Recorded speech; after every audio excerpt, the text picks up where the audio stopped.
kom til IMP Bølle. De ser jo på kameraet ned. Det er oppe en sten helt anden i baggrunden. Jeg har simpelthen fundet en vandstær, som står lige bag anlægget i Sydsvindmølle. Første gang nogensinde er en vandstær vi ser her. Og min art nummer 169 Holbæk Kommune her. Det var virkelig lidt af en gevinst. Det er et sted, hvor jeg normalt aldrig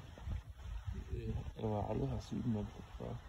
Håber I kan se det på grønne sten, som det er bærstligt billede. De her vandet. Typisk vandstær adfærd at sidde på en sten og ligesom dykke ned i vandet mod strømmen for at finde overflade laver.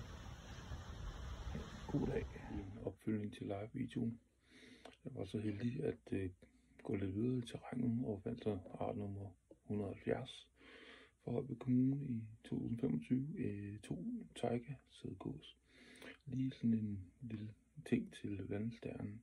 Hvis I går ud og leder efter en vandstær, så gerne nogle åløb, hvor der er noget strøm. Og så læg mærke til stenene, hvis der ofte er mange, du finder, at der er mange fugleklatter på stenene, du ser ned i vandet, så kan det meget vel indikere, at der er en vandstær i området. Så tjek det lidt ud.